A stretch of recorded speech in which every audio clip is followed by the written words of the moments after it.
And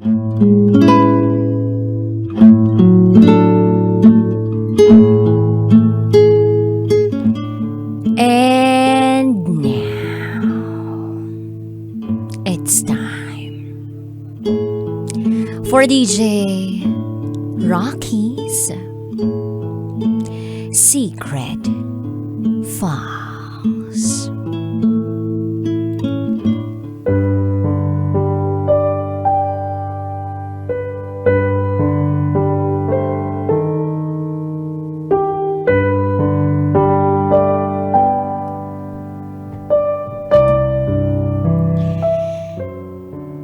Nagsisisi talaga ako na hindi ko man lang siya nabisita.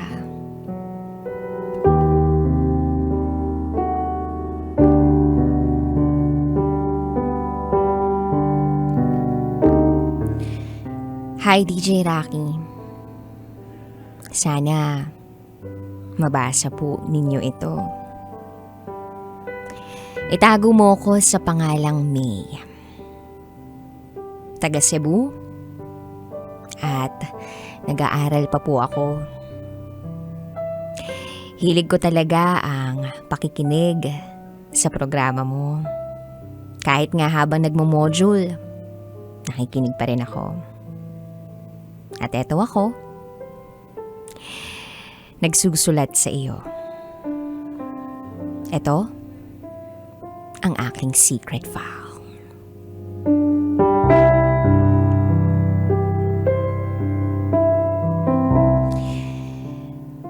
Nung bata pa ako, lagi akong dinadala ng tatay ko sa lola ko. Umaga niya ako dadalhin dun sa bahay ni na lola. Tapos, susunduin niya ako ng hapon. Minsan naman, doon ako natutulog kila lola.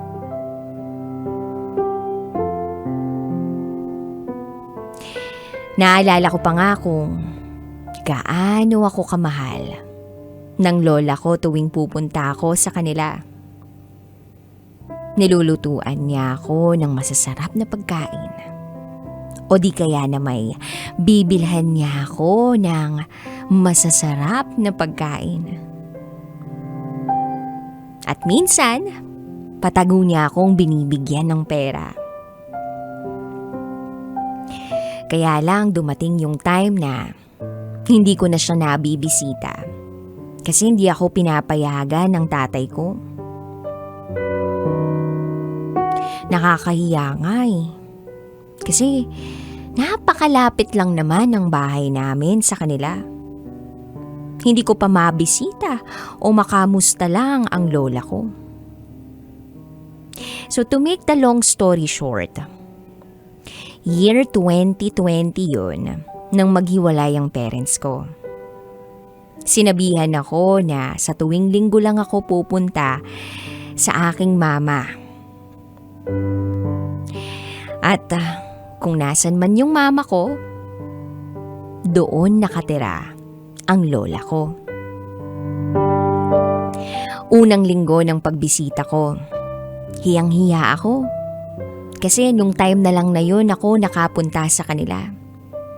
Maraming okasyon ang na-miss ko. Tuwing iniimbitahan nila ako, hindi kasi ako pinapayagan ni tatay. Kaya nung time na nakabisita ako ulit, nagmano ako agad sa mga tito't tita ko. At syempre, sa mama ko at sa lola ko. Si lola ang unang bumungad sa akin. Tinanong niya ako kung kumain na ba ako. At sabi ko, opo lola, tapos na. At kukwentuhan niya ako ng mga bagay-bagay na gusto niyang sabihin sa akin. Mga kwento na naranasan niya sa buhay. At syempre ako, makikinig sa kanya. Every Sunday, pumupunta ako sa kanila after kong magsimba. At kapag pumupunta ako doon, lagi akong pinupuri ni Lola. Sasabihin niya sa akin na, "Ang ganda naman ng damit mo, Day, bagay sa iyo." Tapos ako naman, syempre ngiti-ngiti lang. Kasi ang sarap magbigay ng compliment ni Lola. Alam mo yung tagos sa puso? Alam mo yung hindi siya namamlastik? Tunay lang na mga salita ang lumalabas sa bibig niya. Naalala ko pa nga, every Sunday, magluluto sila ng lechon. Siyempre, mapapadami yung kain ko. Laging ang sinasabi ni Lola sa akin na, "Kaon ayaw papas mo," or in Tagalog, "Kumain ka na, huwag kang magpapagutom." Fast forward, January 2021. Kinukumbinsi ko si tatay na doon na ako kila Lola mag-New Year. Kasi sa lahat naman ng taon, sa side ako ng papa ko namamalagi tuwing New Year. Hanggang sa napapayag ko si tatay na dun nga mag-New Year kila Lola. 3 days ako sa kanila. At syempre, masayang masaya akong kasama sila. Then one day, January 6, 2021 to be exact, nag-chat yung pinsan ko. Ang sabi niya, "Day, punta ka sa bahay, birthday ni Lola." Agad kong pinaalam kay Papa na pupunta ako kila Mama. Kasi birthday ni Lola eh. Pero, DJ Rocky, pagdating ko sa bahay nila Lola, imbis na matuwa ako kasi birthday ni Lola, naiyak ako. Nakita ko si Lola na nakahiga. May sakit. Hindi raw siya makapupo. Masakit daw yung tiyan niya. Then nung kumain kami, chinek ko si Lola. Tinanong ko kung okay na ba siya, kung umokay na ba yung pakiramdam niya. Ang sabi niya, hindi pa. Kaya ang ginawa ko, dinalhan ko siya ng cake kasi nag-request siya sa akin na gusto niya raw tikman yung cake. So, pinatikim ko sa kanya yung cake. Kitang-kita ko sa mga mata ni Lola na pinipilit niyang maging okay. Kahit na puro sakit yung nararamdaman niya. Pagkatikim niya nung cake, ngumiti siya sa akin at nagpasalamat.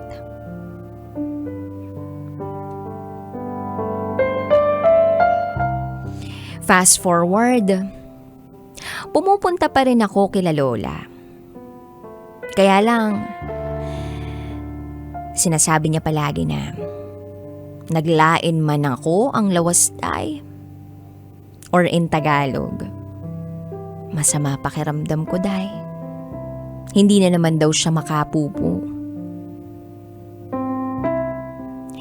Pero minsan, pag dumarating naman din ako sa kanila, masigla siya. Nilutuan niya pa nga ako ng favorite kong adobo. So may times na okay siya, may times na hindi. So inisip ko na baka ganun lang talaga yung sakit ni Lola. Pasumpong-sumpong. April 2021. Naging madalas na ang pagsama ng kanyang pakiramdam. At doon na ako nag-alala, DJ Rocky. May 2021. Lumala lalo yung sakit ni Lola. To the point na nagpa-ospital na si Lola. Inadmit si Lola sa ospital. Ang nagbantay sa kanya ay yung tita ko. Usap lang kami. Video call, ganun. Kinukumusta ko siya lagi. At lagi kong sinasabihan si Lola na, magpagaling ka la. Then one time sabi niya sa akin sa video call, wag gala ng gala ah. Sabi ko naman kay Lola, opo. Kaya lang syempre, may mga times na hindi ko siya nasusunod. Then June 2021, umuwi na sila ng bahay. Naghintay talaga ako sa bahay nila. Hanggang gabi yun, dahil gusto kong makita si Lola. At nung umuwi na si Lola sa bahay, napakapayat. May dalang oxygen. Nung gabing yun na dumating sina Lola, parang gustong mag-unahan ang mga luha kong lumabas sa mga mata ko. Pero, pinipigilan ko yun dahil ayaw kong may makakita na umiiyak ako. And then, nagpaalam ako kay Lola na uuwi ako. Tapos tumango lang siya. 5 days after, walang akong ibang maisip kundi, Lord, sana dugtungan mo pa ang buhay ni Lola. Huwag mo sanang kunin si Lola kasi siya na lang ang taong may gusto at love ako. Napatahan ako at bigla akong nakatulog. Umaga, parang ang gaan naman ang pakiramdam ko, ang ganda ng mood ko. Nagluto ako ng kakanin and then tumawag ang pinsan ko. Sabi niya, May, punta ka sa bahay. Sabi ko, bakit? At sumagot siya ng, wala na si Lola. Napatulala ako, DJ Rocky. Iniwan ko yung niluluto ko at pinabayaan ko sa pinsan kong lalaki kasi tumakbo na ako papunta sa bahay nila Lola. Alam mo, DJ Rocky, sobra yung sakit na nararamdaman ko noon. At habang naliligo ako noon, bago ako pumunta kila Lola, naiiyak ako. Kasi hindi ko talaga tanggap eh. Nagpray pa ako na sana andito pa si Lola.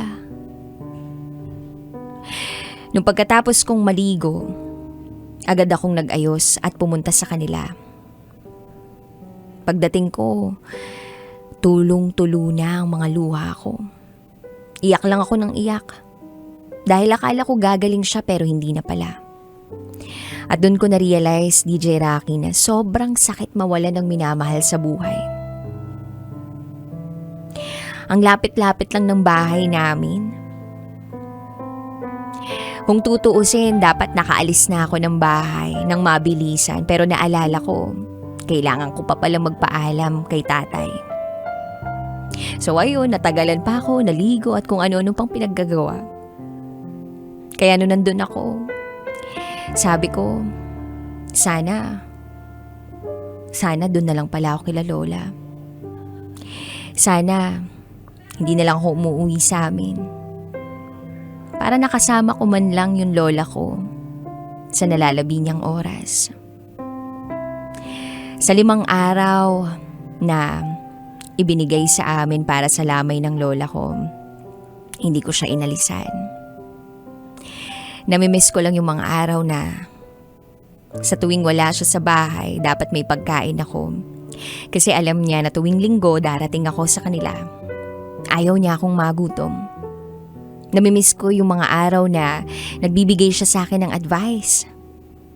At higit sa lahat, namimiss ko siya dahil siya yung taong may bilib sa akin. Sana sa mga araw na free ako, bumisita ako sa kanya para bumawi sa mga pagkukulang ko bilang apo. Sana hindi na lang ako umuwi ng maaga sa panahon na buhay pa siya. At sana Inaalagaan ko siya. Nung may mga pinagdaraanan siya at nararamdaman na sakit.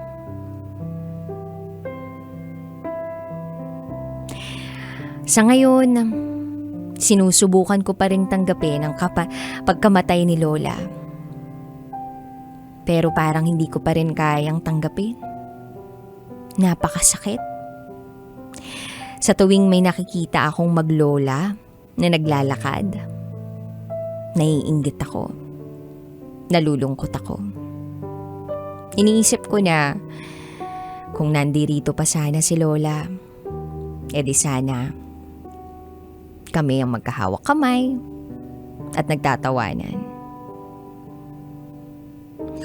Kaya, La, kung nasan ka man ngayon, gabayan mo ko At palagi niyo pong tatandaan na nandito lang ako kahit anong mangyari. Magtatapos po ako ng pag-aaral.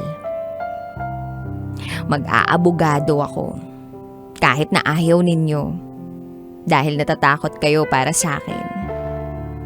Pero La, alam ko na magiging proud kayo sa akin kapag tinuloy ko itong pangarap ko.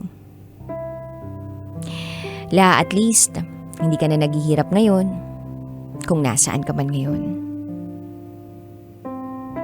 Love you, Lola. Miss na kita. At sa mga kabisyo nating nakikinig dyan, pahalagahan ninyo ang mga lolo at lola ninyo. Kasi, ito yung mga taong tunay at totoong nagmamahal sa inyo. Maiksi lang ang buhay. Kaya, gamitin natin yung mga oras natin dito sa mundo ng tama. Dito na po nagtatapos ang aking kwento, DJ Rocky. Salamat po sa pagbabasa. Muli, ako si May at ito ang aking secret file.